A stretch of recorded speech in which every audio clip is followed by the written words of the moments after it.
Global governance organizations exist to help nations address global challenges. The World Health Organization coordinates efforts to improve health around the world.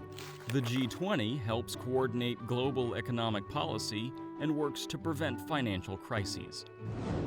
But issues like physical and financial health are not isolated. They require collaboration, input, and resources from many other sectors to maintain. There are many global governance organizations the G20 regularly works in tandem with to further their respective agendas. How do they do this?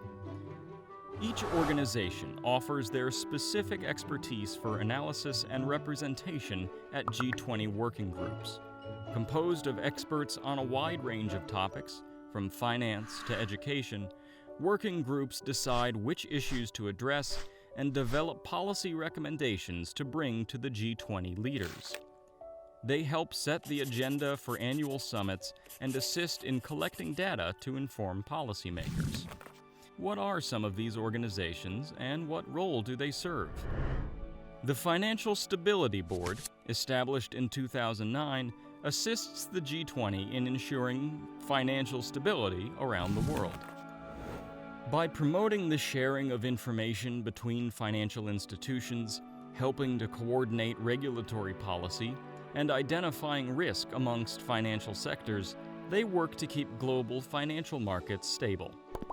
The FSB helps the G20 coordinate efforts with both national and international financial institutions.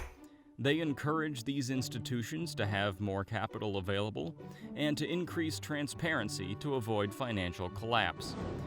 The FSB regularly provides the G20 with reports and collaborates with the International Monetary Fund. The IMF monitors the global economy to ensure monetary stability. They meet with bank officials and government leaders to discuss financial risks and policies. They provide governments with financial training and advice, and loans to countries with financial difficulties. The IMF works with the G20 on issues regarding economic growth and international financial stability. The work of these two organizations is reciprocal. Discussions in the IMF are often echoed within the G20, and G20 decisions are used by the IMF to inform their own agreements. In 1944, the World Bank focused on reconstruction. Today, their work includes reducing poverty and providing grants for social or economic development. They also offer financial advice and training to private and public institutions. In 2019, universal health coverage became a G20 policy priority. They worked with the World Bank to analyze health financing in developing countries, and the World Bank produced a report on financing for universal health, essential information for a joint session between G20 finance and health ministers.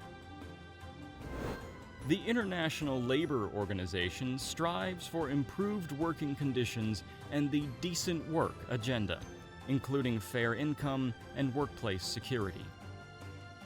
They also push for opportunities for personal development and freedom to organize and share concerns. Like other organizations, the ILO provides the G20 with policy recommendations on labor and economic issues, as well as data and analysis. During the 2019 G20 in Japan, the ILO Director General helped the G20 prioritize work policies focused on gender equality, new forms of work, and adapting to demographic changes, like older workers staying in the workforce. The Organization for Economic Cooperation and Development works on numerous social, economic, and environmental issues. They help the G20 define their agenda each year and provide evidence-based analyses to help shape policy recommendations. And since agenda items are rarely solved in a single year, the OECD helps ensure that previous G20 commitments are fulfilled. G20 leaders at the 2014 Brisbane Summit committed to increasing women in the workforce by 25% by 2025. Every year since, the OECD has worked with the ILO to produce a joint accountability framework report that tracks and analyzes progress and suggests policies to ensure this goal is met. The World Trade Organization maintains the flow of trade between nations by reducing barriers, such as tariffs or quotas, and is the only global organization that addresses trade rules and issues between nations. It aims to promote transparency, reciprocity, and non-discrimination among countries. These efforts have been especially vital during the COVID-19 pandemic, ensuring equitable access to essentials like medical equipment and food.